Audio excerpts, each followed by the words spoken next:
Hello everyone, welcome back to my channel. তো তোমরা সবাই কেমন আছো? আশা করি অনেক ভালো আছো, আর আমিও খুব খুব ভালো আছি। ইনফ্যাক্ট আমরাও খুব খুব ভালো আছি। তো আজকের একটু প্ল্যান ছিল অন্যরকম, কারণ আজকে কুল পারবো, সেই কারণেই।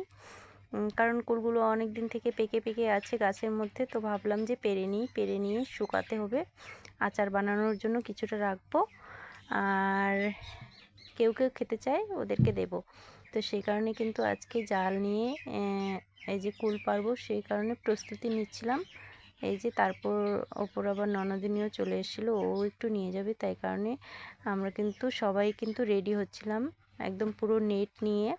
এখন গাছে হচ্ছে পুরো বড় একটা লাঠি দিয়ে ছাঁকি দেবো, ছাঁকিয়ে দিলেই কুলগুলো সব কিন্তু পড়ে যাবে। তো সে কারণে কিন্তু আমরা কিন্তু প্রস্তুতি নিচ্ছিলাম। দেখতেই পাচ্ছ জাল বাঁধাবাঁধি চলছে। তো আমার ওইদিকে আমার ননদিনী, আর এদিকে কিন্তু একটা ভাগ্নি, এই যে ওদের মানে আমাদের পাশাপাশি বাড়ি, একই গলিকাটা। তো হচ্ছে ওদের ওইদিকেও কিন্তু আমাদের কুল গাছটা অনেকটা চলে গেছে, তো সে কারণে ওই দিক থেকেই আগে পারছিলাম, তারপর আমাদের এদিকে পারবো। তারপর শাশুড়ি মা কিন্তু চলে গেছে নেট ধরার জন্য রেডি সেডি হয়ে। তারপর বলছে ক্যামেরার সামনে আমি, ও মা লজ্জা করছিল। তারপর কিন্তু তখন সবাই নেট ধরে নিয়েছে, আর আমি কিন্তু কুল গাছে কিন্তু পুরো ছাঁকি দিচ্ছিলাম। তো এই যে কুলগুলো পড়ছে, আর এমনিতেই আমাদের কুলগুলো কিন্তু খুব টেস্টি খেতে। এর আগে যারা যারা খেয়েছে তারা তো আমাদের কুল গাছের নাম দিয়ে দিয়েছে ভাইরাল কুল গাছ। তো এত সুন্দর খেতে কুলগুলো, খুব ভালো লাগে। আমার খুব খেতে ইচ্ছে করছিল, কিন্তু পুচকুটা আছে সেই জন্য খেতে পারছি না।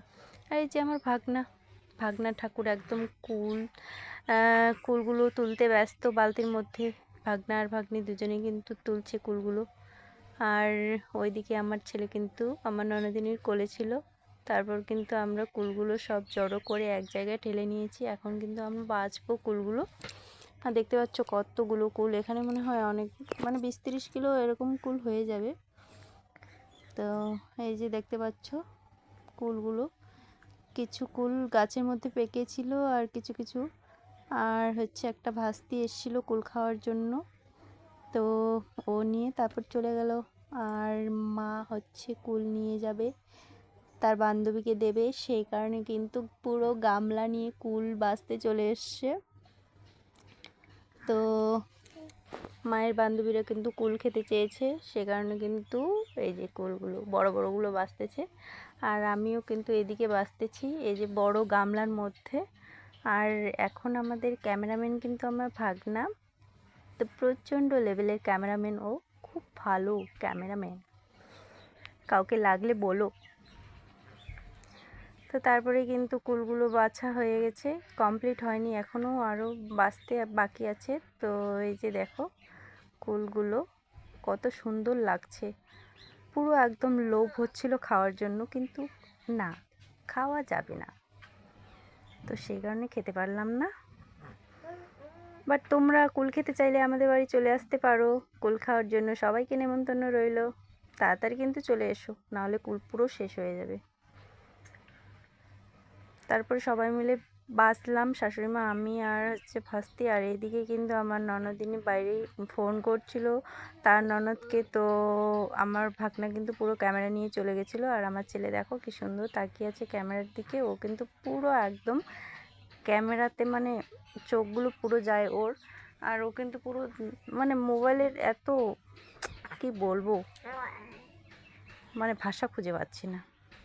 এই বয়সে এত যে কোনো কিছু মোবাইলও দেখাই না, তবুও মানে ওকে মোবাইলটা পুরো টানছে এরকম, পুরো ছবি করতে গেলে টকটক করে তাকিয়ে দেখে ওই গোল গোল চোখগুলো দিয়ে। তো যাই হোক, আমার ছেলেটাকে ভালোই লাগছে অবশ্য, তোমাদের কেমন লাগছে জানি না, বাট আমার খুব ভালো লাগছে। তো তারপরে কিন্তু ক্যামেরা নিয়ে চলে আসলো আবার। তো এই যে দেখো, দেখতেই তো পাচ্ছ কুলগুলো পুরো একদম বাছা কমপ্লিট হয়ে গেছে। তারপর আমি মনে হচ্ছিলাম আমার ভাগ্নি আর আমি শাশুড়িমা বলা বলি করছিলাম যে কুলগুলো নিয়ে এখানে বসে গেছি একদম দোকানের মতো পুরো, এখন মনে হয় লোক নিতে আসবে, কুল বিক্রি করব এরকম একটা ভাব পুরো। তো আমি কিন্তু কুলগুলো মানে কুলগুলোর ওখান থেকে সরার ইচ্ছেই করছিল না, এত সুন্দর লাগছিল কুলগুলো দেখতে। সো টাটা, বাই বাই, দেখাচ্ছি।